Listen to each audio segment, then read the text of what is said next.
In 2019, I noticed that people were posting wig content on YouTube, and I had just started my YouTube channel and I really wanted to start just like posting videos. Hair was something that really piqued my interest. Around that time, I had also kind of like started to get into doing wigs and everything. I remember being super broke at the time. I literally had almost nothing to my name. I had just gotten out of like a relationship and I was really sad, but I was ready to get the show rolling. Like I was like being fueled. You know when you get out of a relationship and you just want to like do your big one so that you can show them. So my mom gave me like a couple $100 and I bought 4 bundles and a closure, and I was able to make like 4 or 5 videos from this one set of bundles. I just wanted to pump out the content. I really had learned so much from doing hair because I had done my prom hair by myself. So I pretty much made a series of videos based off everything that I had learned from doing my prom hair by myself. Now that I actually think about it, I've been doing hair for a long time. Prom was not the first time that I bleached knots or did hair or did anything. Going through my Snapchat memories, I realized that I had been doing hair and specifically working with wigs. I had bleached knots before. I had did sew-ins. I was always the friend that did everyone's hair pretty much. So doing hair was nothing new to me. I was very well equipped. I knew my way around hairstyles. I'd always done my own hair because I had a single mom and I needed to like figure out how I was going to get my hair done, especially to my liking, and I couldn't afford to do it, so I would just do it myself. And I never really made a business out of it, but in doing hair for myself, I just would have people ask me who did my hair and they would want me to do their hair because they liked how my hair looked. And through that, I was able to make money here and there. And now I just realized how God was even so faithful in those times, and he was always providing for me because I never made doing hair a business and I never took it really seriously, but I would always do it for people and I always had everything I needed, even in those times when we were really struggling. Because we had so little, I had gotten really good at working with what I had and making a lot out of a little. My very first wig that I ever got installed, I was able to make that wig stretch for so long. I was able to like cut it into a bob. I reinstalled it myself one time. I remade it. I just did so much with that wig because I just knew there was no way my mom was going to be giving me more money to buy more wigs. So I was always working with what I had. Even there was a few times where I had borrowed wigs from my friends or my friends would let me wear their wigs. And those experiences also gave me a lot of practice as well because I got to work with the hair and just like make it my own. And in doing that, I was able to familiarize myself with wigs and just like, you know, working my way around them. Actually, my friend Simi let me borrow her wig and I was able to remake it and use a closure that I had before. And that was what I used to film my very first YouTube video on here. May her soul rest in peace. And I'm telling you guys, these times in my life, I was really a struggling teenager. Like I said, I had a single mom. We really didn't have a lot. We were really struggling in these times. And I feel like hair was really just an escape for me. It was my way of escaping my reality and just like feeling like a person, you know? Like sometimes when you're in some like really sad circumstances, you just don't feel like a person. And hair and makeup really made me feel like a person. Whenever I would do my hair, do my makeup, I felt like a person. I felt beautiful. I felt like I was worth something, you know? Especially when it came to my senior year when my dad's sister and her 2 sons were living in my room. Mind you, my mom, my younger brother, and I were all living in a 2-bedroom apartment in a really bad neighborhood. And I told you my mom is a single mom earlier. So like imagine my dad's sister and her 2 children living in my room my senior year of high school. That was a really hard time for me. And honestly, all I did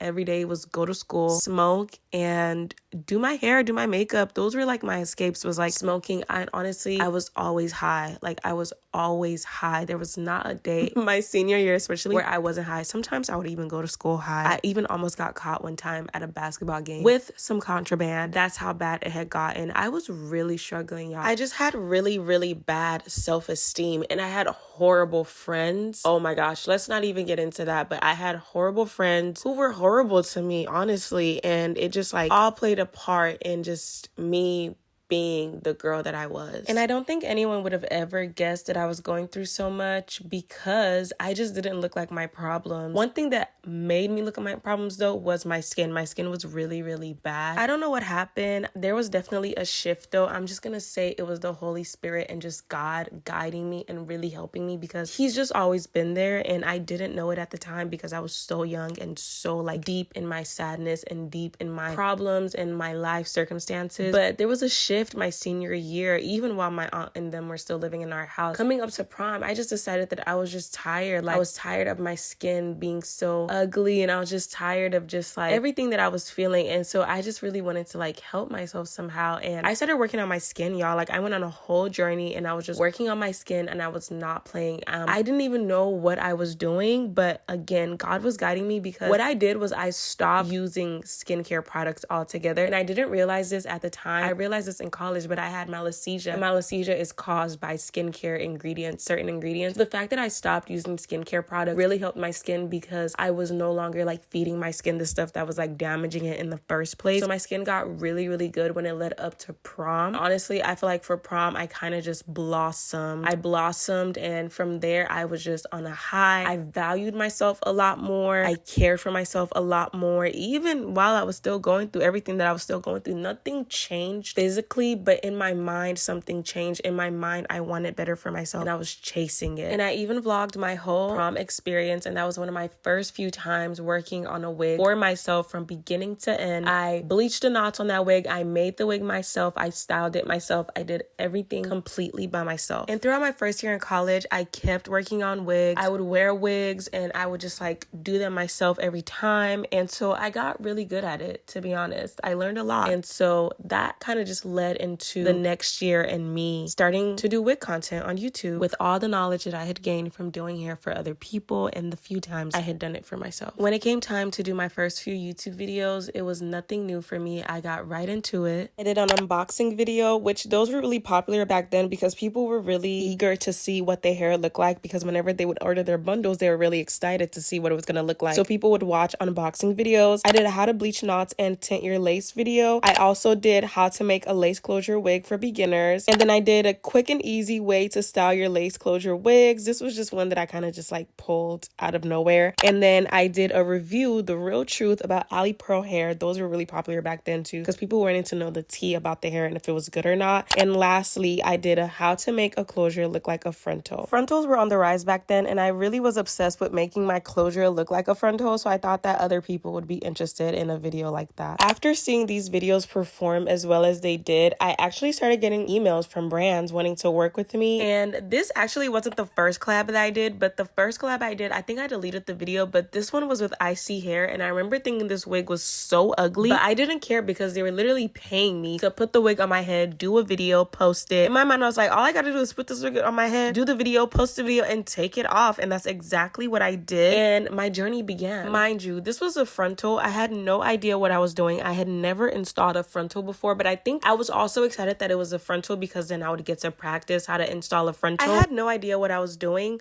but when I uploaded the Ali Pearl videos, I did upload them with the intention that I wanted to get brands to want to work with me. I wanted to get hair companies to want to work with me. And I knew that I needed to like put something out there so that they could see what I was capable of. And then that would like reel them in. So at this point, I had reeled them in. This was during the summer before my sophomore year of college. I very much was still making do with what I had and making a lot out of a little this bob wig that looked crazy. By the time I got back to school and I was living in my own apartment, I had roommates, and honestly, I spent most of my time making YouTube videos. And this was one of my first few ones in my college apartment. I think this was actually like my first one. This time I actually cared a lot about my video, about the way my hair looked, and I just really wanted everything on camera and just in general just to look really, really good. And I really put an effort into just like the production of the video and just everything. I still was really practicing when it came to frontals, but I did a lot better this time. And from there, I pretty much became a wig influencer. Before wig influencing was even a thing, it wasn't even called wig influencing. I didn't even realize what I was really doing, but hair videos became a huge chunk of my page. Like, I was dropping the hair videos every week. I think I was dropping them like maybe not every week, but at this point it probably was every week. I was always doing hair videos, and from doing the videos, I was just like learning as I went. Honestly, I had no idea what I was doing. I was not really that good at it, but I was just doing what I could with what I had. Like I told you guys earlier, from what I had learned before, I was always making a lot with a little, and that's just what I was doing. Like, I was really just learning as I went. These companies were paying me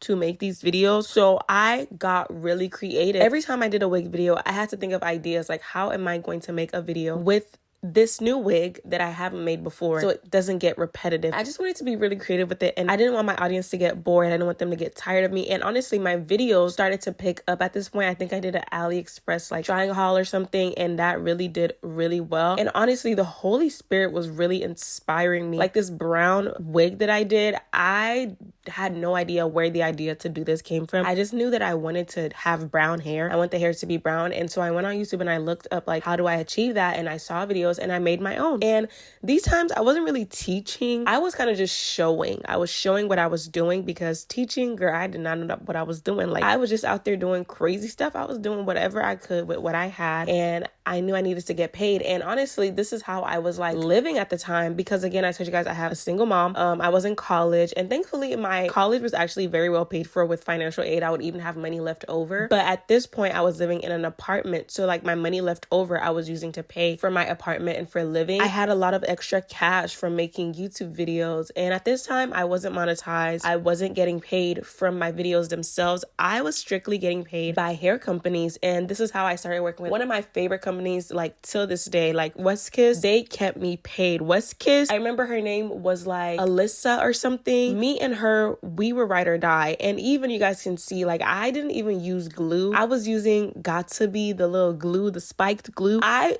didn't know what I was doing. Like I was doing rubbish. But people were watching. People were interested. It wasn't a lot of people doing it at the time. Also, keep in mind, a lot of people were not making wig videos. People weren't very hip to it at the time. They weren't hip to the fact that companies were even paying us. At this time, people didn't realize that we were being paid. People probably just thought I was just out here like making my little videos. But I was getting paid, and I was getting paid well. I think at this time, the least that I probably took was like $200. Like at a certain point, companies started to pay me up to like $500, but I don't think I had gotten to that point just yet. But I was just trying to be as creative as I possibly could. One day it was how to flat iron. One day it was how to curl. One day it was how to make a wig. I was just doing whatever I could. And another thing that I was doing was I made a business where I would get the wigs, make the video, and then sell the wig afterwards. So what I was trying to do at this point, while I was still living in my college apartment, was I would try to make sure the hair wasn't too like damaged in the process of me making the video. So sometimes I would do stuff where I would not glue down the hair. It kind of looked a little crazy, just so that I could keep the hair in good shape so that I could resell it. By this point, I had done so many videos with so many companies that I was able to compile like a list of some of the best companies to order from. And those were really a hit, because again, at the time, wigs were just like, they were kind of like not a mystery, but like people were just getting into it, and people wanted to know where the best places were to buy their hair. So people were watching these type of videos. These videos brought me in a lot of views, more than even my regular wig videos. My regular wig videos were honestly rubbish. They were rubbish. Like I was just doing them to make money, but I was just using what I had. I did not have any fancy tools, fancy equipment, nothing like that. I was recording with my iPhone at this time as well. I was recording with my iPhone. This curling iron you see me using right here, my older sister had given to me like years ago, and she had it since she was in high school. Mind you, she's 6 years older than me. I still have that curling iron. That Canon curling iron is really, really good. But I was literally just using what I had, and I was doing really well. I can look back at it now and say that, oh my gosh, that is so crazy. Like I looked crazy. The wig didn't look good, all that stuff. And it didn't. Like, look at this one. This one looks atrocious. Like it actually looks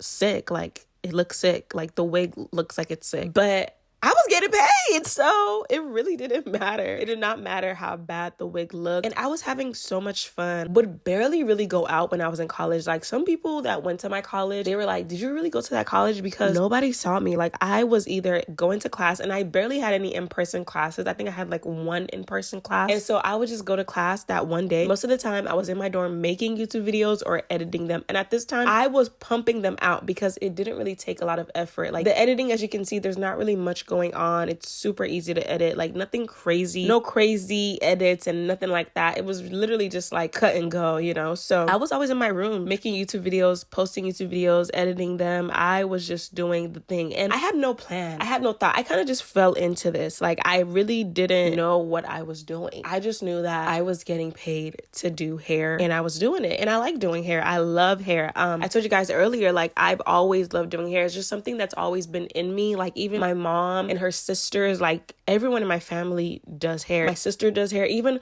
growing up, I never really went out much to get my hair done because my aunt would do it, my sister would do it, I would do it. Like, hair has just always been something that's kind of like a part of me. So it was fun. It was really fun exploring it and just like getting into it. And it was fun getting to change up my hairstyles and do different things and just explore hair. It gave me something to do. It definitely kept me out of trouble as well in college. And honestly, I didn't really like my college town. I hated where I went to college. I didn't really like the people. I didn't like the town. I was always in Houston, honestly. Like, almost every weekend I would go to Houston. I didn't really have friends where I went to school, so I was always going to Houston to hang out with Sheena, and I ended up making friends with a lot of her friends that went to UH, and actually like gained a good group of friends and people who actually like liked me versus the friendships that I used to have before of people who like literally despised me but for some reason stayed around me. And at this time, because I was doing so well for myself and because I had like built this whole platform for myself, I really valued myself and respected myself, and so that translated into my friendships. So I had dropped a lot of those bad friends. I dropped a lot of that dead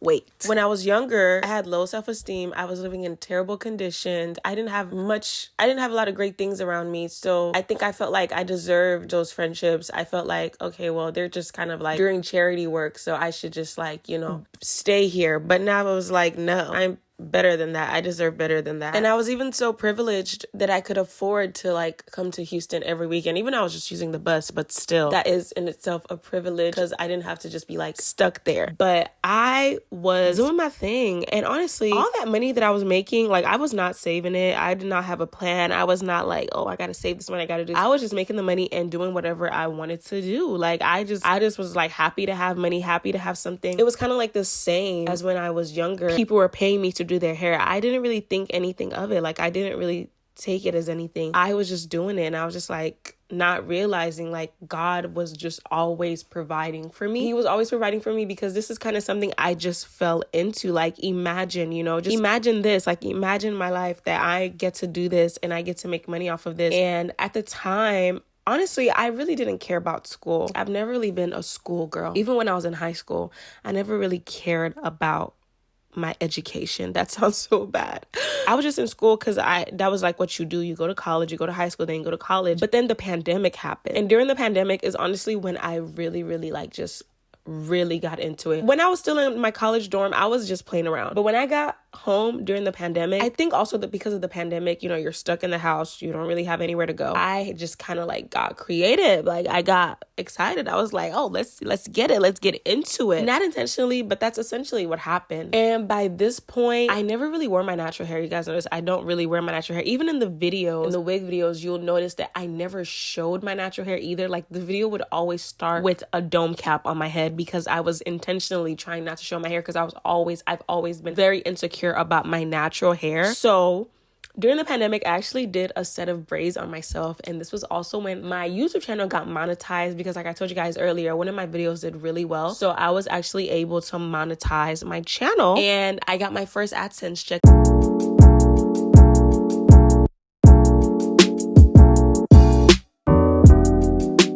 Hi guys, welcome back to my channel. It's your girl o.oremanagement.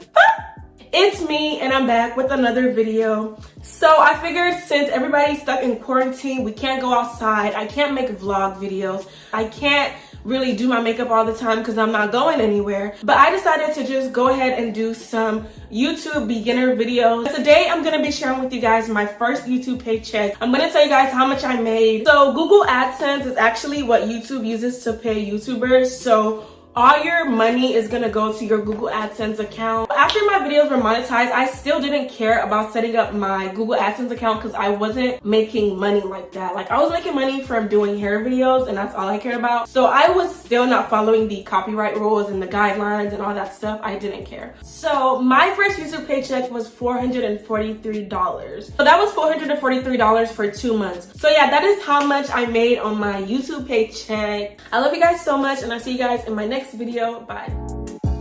So the AdSense check was like one of my first few times getting paid off of doing videos that didn't have anything to do with hair companies. But in addition to that, I also got paid for my first sponsored video that wasn't a hair video, and it was with a perfume brand called Dossier. These braids were actually really cute. They were a little chunky, but I did do these braids by myself, and I remember being like confusingly confident in the braids because I always thought that like I hated my hairline, but like when I did the braids, I was like, actually my hair is not that bad. But I quickly realized that I could not keep the braids for long because I still had wig videos to make, so I had to like get the braids out and get back to it. So I continued making wig videos, but I remember just being like very unsatisfied with the way my videos started to look and the way the hair was looking. I really started to just like kind of not like it. Not even kind of. I didn't like it. I didn't like the way it looked. And at this time, I was also taking Instagram seriously. So I was taking pictures on Instagram, and I guess I was seeing other girls, and I was probably like comparing myself to other girls and being like, okay, I need to step it up. So I was really trying to step it up, and I was trying to just like elevate my look because I really was not satisfied with my look, and not just my look, but also the hair itself. And I started to learn. I don't know what I was watching or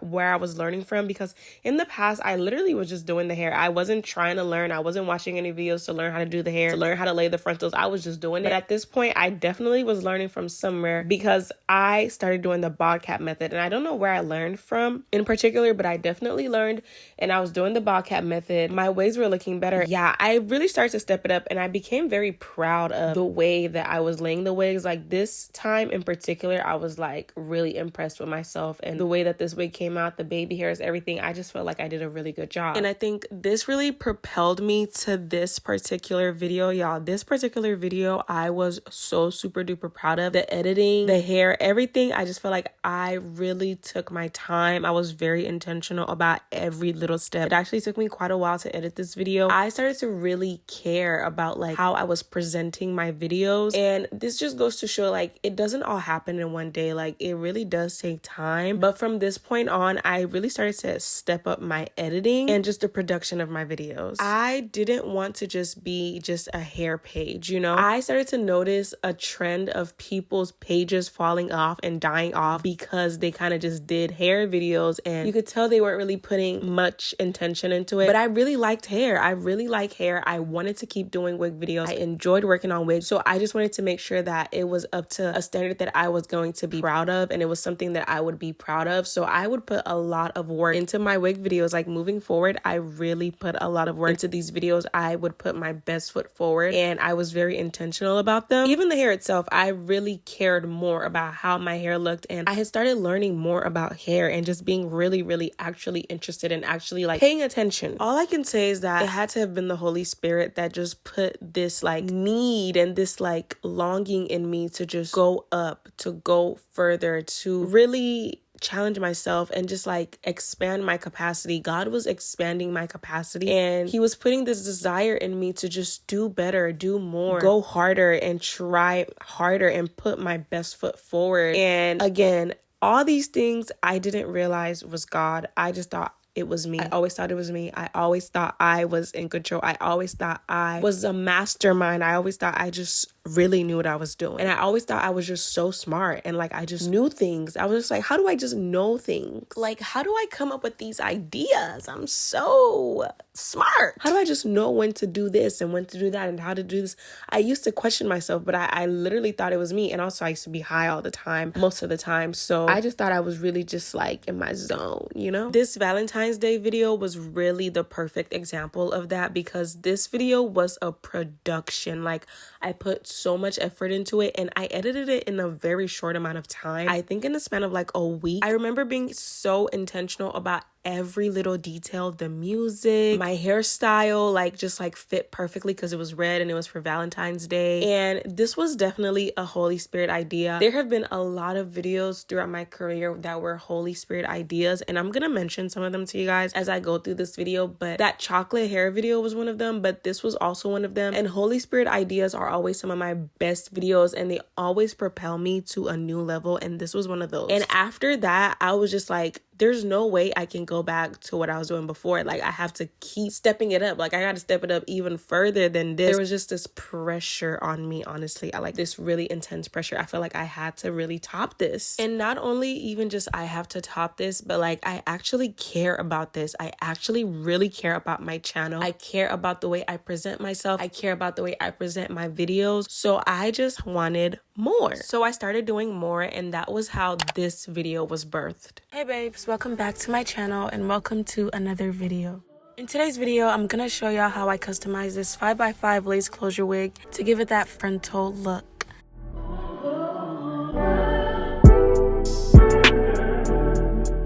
I'll also be showing y'all how I achieved these beautiful crimps on my first try. And lastly, I'll be installing the wig to show y'all the final look.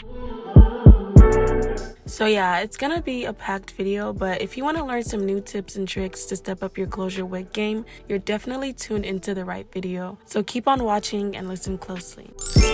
This was definitely another Holy Spirit idea, and I remember being so nervous about executing it. I edited this video for like weeks. I even posted a bunch of videos in between. If you hear my voice in the beginning of that video, I sound completely different. I honestly had filmed the voiceover so many times. I just felt so pressured to make it perfect. So I kept filming it over and over, and by that time I had gotten so tired and I just felt so defeated, which is why my voice sounds very timid. But if you keep watching the video, you'll hear that I got more confident throughout the video and I started to sound a lot more like myself. But this video was honestly amazing. I shot it with my new camera. Well, new at the time. It's my Canon 80D. I had gotten the camera before I left Denton, before I left my college city during the pandemic. But when I would use it, I didn't really use it to its fullest potential. This was like my first time using the camera to its fullest potential. Like, could you even imagine that I had been filming with the same camera all throughout? But in this video, it looked like I was filming with something different. But again, it was just God. It was God. And from there, I really just felt this like intense pressure to completely revamp and just step up all of my videos. Every single video, I was doing my big one. At least I was trying to do my big one. And I was doing well. Like, I was doing really well. I was also able to charge more, and I deserved more money because people were actually tuning into my wig videos. People trusted my opinion. I had built an audience of people who really cared about what I had to say about hair. And not only that, but I was using hours and hours and hours of my time to edit one hair video, and it was very, very taxing. Like, it took a lot out of me, a lot of energy out of me. So I started charging $1,000 a pop, y'all. $1,000 a pop for each video, which was kind of a lot back then because I didn't even have 100,000 subscribers. So really, I was having my way in a way. But even still, I feel like wig companies, they don't like to pay people their worth. And when you think about it, like, if one person buys a wig, wigs are usually like, let's say like average like $200-$300. Imagine 10 people buying one wig. How much if I made that company and they're only paying me $1,000 for my video that took me hours and hours of labor? So honestly, I was charging these companies. Like, I was charging them and they were paying, and I was really doing my big one, like I said. And then my 22nd birthday came around, and I actually celebrated it in such a big way. And I completely, like, when I say transformed my life, like, I basically transformed my life. I got a new vanity mirror and table, and that really just like elevated my experience with like filming. It made me feel like I was official. Like, at those times, like, if you had a vanity mirror and a vanity table, like, you were set. Like, you were set, you know, like, you were that girl. And I don't know, I didn't do it because I wanted to be like that girl, quote unquote, but I just really was like, I really wanted it, and I got it, and I was able to afford it at the time. And my 22nd birthday was honestly really, really amazing. Like, it was so amazing. That also like played a huge part in my content. I did a photo shoot, so that helped me to get content for my intro. I used some of the clips from the photo shoot to make my intro, so I finally had like an official intro. I remember I was inspired by Adela Patron because she had an intro from like a video she did at a photo shoot, so I was like, oh, I should do that. And I did my own version. I edited it by myself, and it was so freaking cute. African bad girl giving them sugar, tiny waist wild like cougar. Get the money, that's my slogan. Everything I connection. My birthday was so much fun. My friends helped me with everything. We really had a grand old time. And like I said, I just kept on stepping it up. I kept on doing my big one, kept, really, really pushing the bar. And I was able to produce some really amazing videos like this one. New month, new hairstyle. Except this month, I had a strong desire. I craved a jet black middle part bone straight wig. And that's exactly what I gave myself.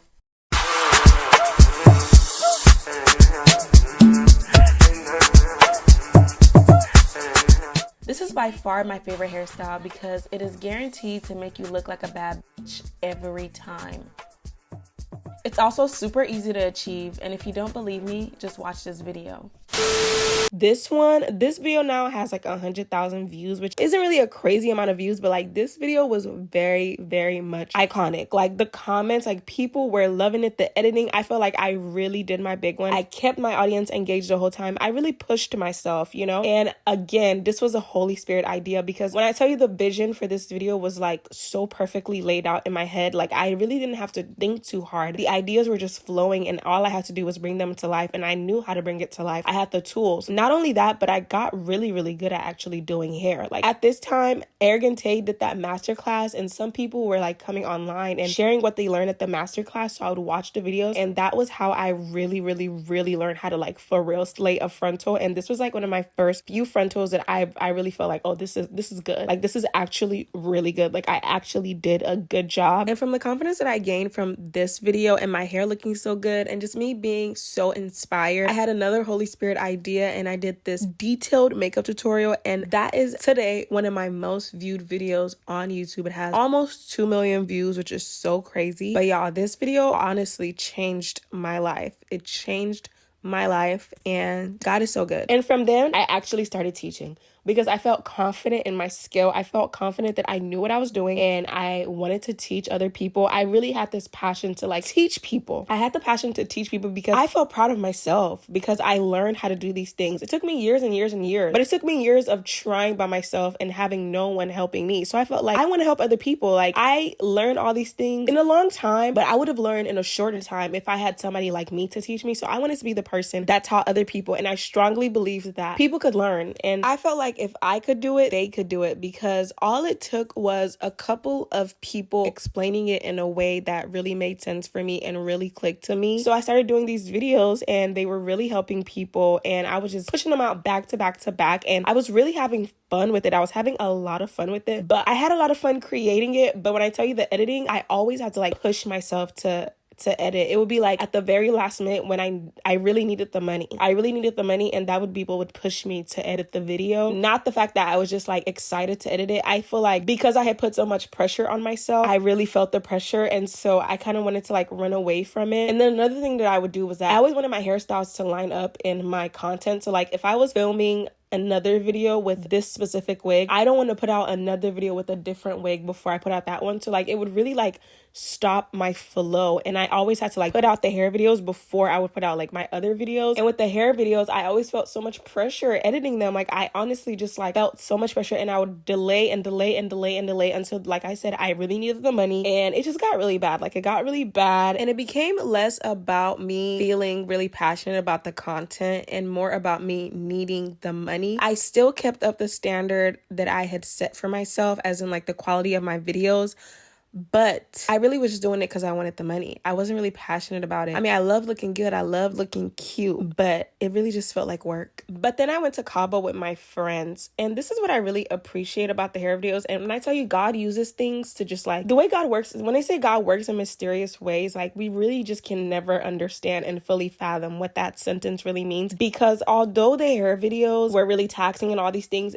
they are really the videos that made me push my editing. You know, they're the videos that made me just like be more creative with my editing, because I wanted people to watch them. And at the time, people weren't really watching wig videos, and I wanted to get paid. So I had to step up the editing to keep people engaged, and in turn, it just like blessed me. It seeped into my other videos, and that was how I was able to produce this Cabo vlog. This Cabo vlog was iconic, y'all. Like when I tell you the editing, I was not playing. People enjoyed it. People loved it. I still go back and watch that video. Even some of my guy friends, like they would watch the video and they would tell me like that was a really good video. They were even asking me for the playlist. Like I had to make a playlist on SoundCloud so that they could like go and listen to the songs. Like that was a really good vlog. I was very proud of myself. I remember taking a really long time to edit it. I edited it on my iMac, which I still have. And that trip in general was just so amazing. It made me feel very refreshed and just like really alive, really, really alive. And it was just a fun time. Like I love Cabo. I'll never forget this trip. And when I came back from Cabo, I shaved my head. Yeah. I shaved my head. And I remember telling you guys early in the conversation that I was never really confident in my natural hair. I was never confident in my natural hair since I was young. I remember my aunt used to always take me and my cousin to get our hair done. She would take me and my cousin. My cousin and I were really close. So my aunt would always take us to get our hair done. And she used to always like make fun of my hair because like my hair was always really short. My hair really never grew long. And my cousin's hair would always be long. It would grow long and it was really easy to manage, really easy to style. So she would just kind of like make fun of me. My edges were always very thin. I have a very specific hairline that's like genetic, you know, that's just like how everyone's hair in my family look. But I just remember my hair was just always like a huge talking point and like it was always a problem, you know, even when I was going to school in Lagos, either you shave your hair or you do the hairstyle of the week or the month. And most of the time, my aunt, you know, she just didn't want to have burden with having to keep up with that. So like at some point they just shaved my hair. So my hair had always been just a problem. So I was never really confident in my hair. I was never confident in my hair. It was even more part of the reason why I was happy that I knew how to do my own hair, because I never had to go to anyone to get my hair done and have to like deal with that embarrassment of like them seeing my hair, them complaining about my hair, or having anything negative to say about my hair. I wouldn't say I hated my hair, but I never wore my natural hair anywhere. Like you would not catch me dead anywhere wearing my natural hair. Even like I said earlier, on camera, I would come on camera always with a bald cap. I would never come on camera with my hair out. I don't think you guys had ever seen my hair out. So me shaving my hair, it might seem like, oh, like wouldn't you be embarrassed of that? Like wouldn't you just not show it still? But no, the bald look, I felt really confident. I felt more confident in the bald look than I did with my natural hair. Like I just felt confident with the bald look. I felt like basically my biggest flaw was just gone. I no longer had to deal with it. You know, I don't know. I felt beautiful. It sounds so weird, but like I remember when I did shave my hair, people were really like worried for me. Some people thought I was depressed. They thought I was going through things. Somebody asked me if I had cancer. Some people were like, they were really like, are you sure? I was like, yeah, I'm fine. And my edges had gotten so damaged from the wigs. My hair had gotten so damaged that I needed to start over. And I literally just wanted to start over. I just wanted to start over. It was not a big deal. Everybody thought I was like going crazy, but it wasn't anything like that. I felt liberated. I felt so free. I felt amazing. And it made it easier to put wigs on as well, because all I had to do was put glue on my head and that was it. But then, you know, at a certain point, my hair did start to grow. And shortly before I went to Nigeria, I actually got a sponsorship deal with Eben. You guys know Eben. That was really amazing. This was another opportunity to work with a brand that was related to hair, but not wig companies, you know? So that was really amazing. I remember feeling super pressure, not pressure in a bad way, but pressure in a good way. And I just really wanted to make the video amazing. I did this pink wig, which was so cute. It was like an old wig of mine. And I just kind of put together a whole little look and did a whole little thing. It was really, really cute. And they did 2 videos with me. So this was the second one. And this was right before I went to Nigeria. This is actually the hairstyle that I wore to Nigeria. It was like a jet black middle part wig. And that was really cute. The Eben deal was really good, y'all. I really enjoyed that a lot. But I went to Nigeria, y'all, and I went to Nigeria to see a guy. He flew me there and everything, but it went really, really left. And so when I came back like, you know, when things go wrong with the guy, you'll have this feeling like you have to boss up on them. But also, I learned a lot about myself on that trip, and that trip was honestly just like nothing but God. The way everything happened, it was just God calling me closer to him and trying to get my attention, and he got my attention. And that's really where like my journey with God started, and I started to try to get to know him by myself. And when I came back, I was just, you know, doing my same thing, doing what I did, pushing out my content. But I really started to like post on Instagram heavy. I really took Instagram heavily. I really took Instagram seriously, and I would do like content days and stuff. And even with the hair, I started to get real creative with my looks. Like this look was one that I was really proud of. The crimps, the brown hair. This was a look. And this specific day, I did my hair the night before, woke up the next morning, did my makeup, went to take pictures, took like 3 different sets of pictures that were all bomb. Amazing. I filmed like 3 TikToks. And then I even still came home after that long day and still filmed another video. I was doing it. And yeah, I was also filming on TikTok at this point, like this belly age wig. I remember that was like one of my first few TikToks. I even posted the video on Instagram as well. I had never really posted wig videos, like wig tutorials on my Instagram. I kind of wanted to keep that separate from my other platforms. But for the first time, I was like, let me try. I remember this is when Kulosa by Oxlade was really popular. So the song that I used for the video was Kulosa. But yeah, like I was really doing it, you know, I was really just doing my thing. This was before I went to Paris. And by this point, I think I started to feel like my confidence was tied to the wigs. And I started to feel very claustrophobic. I started to feel very boxed in by the wig content and the wigs, because I started to feel like I couldn't present myself on my platforms unless my wig was like in top shape. I had put myself on this pedestal of like wigs always laid, lashes always on, hair always on point, and I felt like I couldn't come on there unless I had all those things, except for my vlogs. That was a lot of pressure to put on myself, because if my wig started to look a little bit old, a little bit distressed, even a little bit not perfect, I was like not with it, and I was just like, I would hide, you know, I wouldn't want to film, and I would have to like plan my content around my hair being done, which is just so crazy, because what am I really filming then? That leaves like not a lot of room for creativity. So it was kind of getting bad at this point. I also started to tie my confidence to the wigs and feeling like I could only be confident with the wigs. And by this point, my hair was also growing. I was also posting really heavily on Instagram at the time. So I had landed myself a deal with Nova Beauty. They launched a new makeup line. So I was working with them and I made like a pretty good amount of money. And I was just kind of like doing well for myself, like financially. So I was able to go on a trip with my sister and my cousins to Paris, to London, to Marseille. We kind of did like a summer travel type of vibe. It was a fun trip because, you know, you don't know, but basically I didn't grow up knowing my cousins because they're on my dad's side and I don't have a relationship with my dad. He was like he was an absent father. He is an absent father. But when I was growing up in Nigeria, like I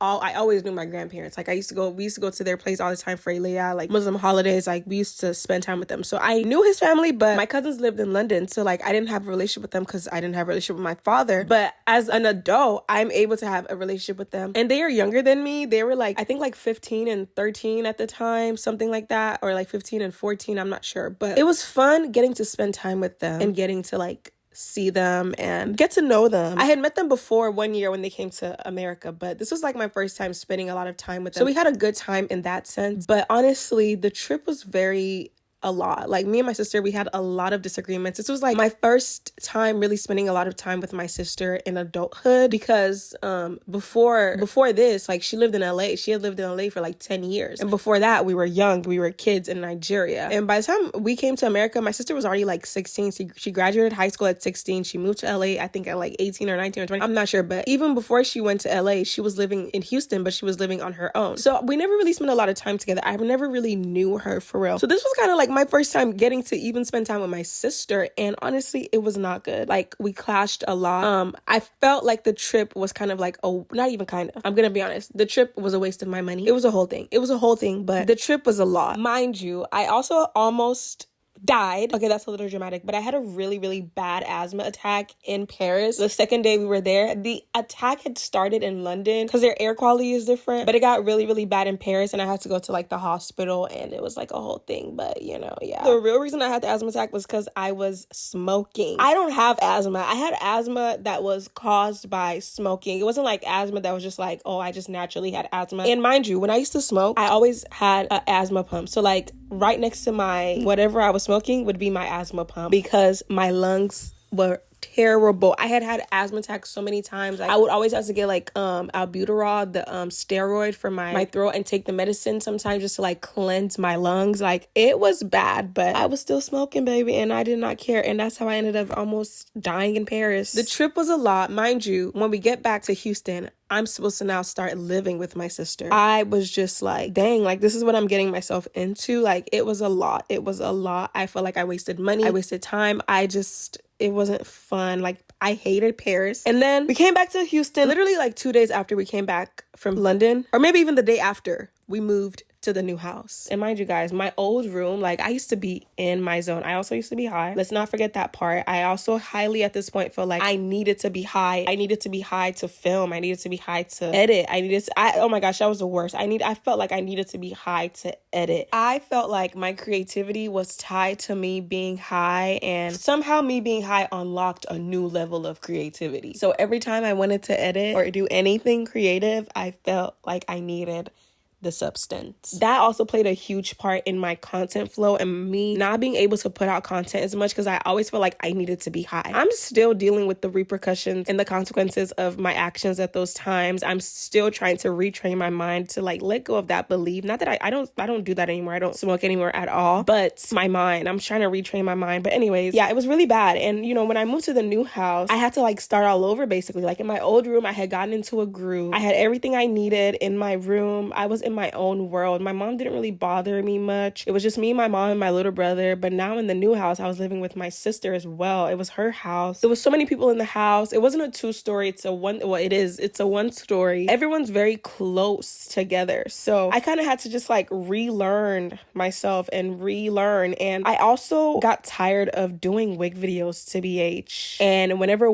brands wanted to work with me on wigs, I wouldn't do dedicated wig videos. Dedicated wig videos is when the whole video is about the wig. I would only do like featured wig videos where the wig would be featured in a video that basically had nothing to do with the wig, like a vlog or a get ready with me, and the wig would just be like a section of the video. Because I also started to see some people's channels like dying off because they would just like saturate their content with wig videos. And I get it, like, you know, people wanted to make money, that's where the money was at, but I didn't want to do that to my channel, and I was very conscious of that. And I even remember like Tomiwa Rodia at the time, she had talked about this in a video where she wanted to stop doing wig videos because she didn't want her content to be saturated by it. I completely understand what she was talking about because I was experiencing the same thing, but I knew I really liked doing hair. I like doing my hair. I had tied my identity to it. I had tied my confidence to it. So it's like, I can't really just stop doing this thing completely. So let me just integrate it into like my content, basically, like a little bit, not too much, to a point where it feels healthy to me. So that's what I started doing. I would do like featured in blogs, and that was really working for me. I had also gotten a deal with Fashion Nova. They started Fashion Nova Beauty, and I had worked with Fashion Nova in the past with like their clothes, but this time I was working with their beauty because at the time I also started posting Instagram reels of me like doing my makeup and stuff, and those were doing really well. Instagram posts just in general was doing really well. I had grown a lot on Instagram, especially when I went to Cabo. When I was posting in Cabo, that was when my Instagram really started to like pick up, and from there